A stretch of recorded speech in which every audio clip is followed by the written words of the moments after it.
everybody, it's Dabney from Dabney Lee. Today I'm going to show you how to make paper flowers. We've been inspired by bright colors for spring, and so we've been making these in our shop, and a lot of people have been asking us how do we make them, so we thought we'd show you how.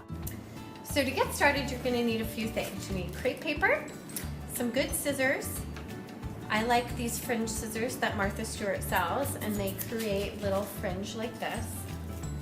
You'll need circular discs. This will be the base where you glue your flowers. If you want, you can have a template so you can draw out your petals and then cut them, or you can just wing it like I do, and you'll need a glue gun. Okay, to start, you're going to take your crepe paper and you're going to just cut it into little sections like this. And then you'll take your template if you want, and then you can take your pencil and draw it out. I don't really use it because, you know, flowers aren't perfect in real life, so I feel like they can be special when you're cutting them. And you just want to cut a petal shape, just like that. And then when you've got this shape, I use about 10, so I've got these all cut up for me. I'm going to start stretching it. That's the cool thing about crepe paper, is you can stretch it out and you can kind of mold it to be anything you want. And I just think it's so pretty when it looks like a real petal.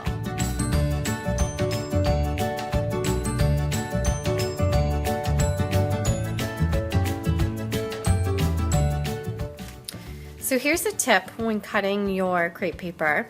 You want to make sure that you're cutting with the grain and not against the grain. See how the stripes are kind of horizontal? I can't ply, like, it's just not pliable. I can do it this way, but I can't do it the way you want to do it. So it's much easier if you cut it with the grain. What you're gonna do now is you're gonna take your base, and then you're gonna have your glue gun, and you're gonna take your glue gun and you're just going to put a little bit of glue on the back of your petal.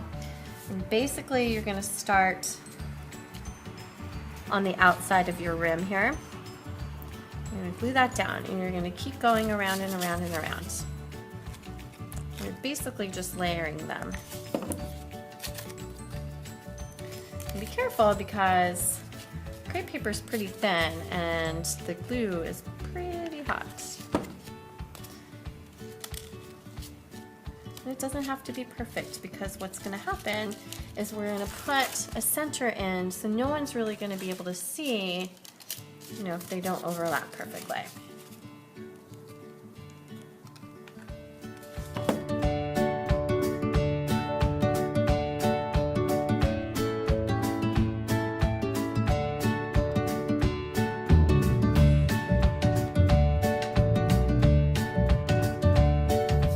So now that it's all glued, you can take your petals and you can kind of stretch them out and make them pretty. And you can give it your own kind of character. Put them up. So this one kind of looks like a puppy to me. It's really fun to stretch it out. You can even do it so it looks crinkled on the edges. See how fun it is? You can really make it do kind of whatever you want. Now we're going to make the center of our flowers here. So we have this little guy that has the fringe, we have this little guy, and we have these with the curlies. So you can really do whatever you want. For this one, I'm going to do the one with the fringe. So we take a strip of crepe paper, and I take my super fancy Martha Stewart scissors, and we're just gonna make little cuts like this, not going all the way through. So we're gonna take this now and we're gonna roll it. Now we're gonna take a big dollop of glue in the center, and you're gonna place your center inside, and I just like to smush mine down. Smush, smush, smush. Here's our final flower. It's so pretty. I hope you enjoyed making flowers with me today. If you'd like to do more do-it-yourself projects with me, be sure to check out our blog and check out our YouTube.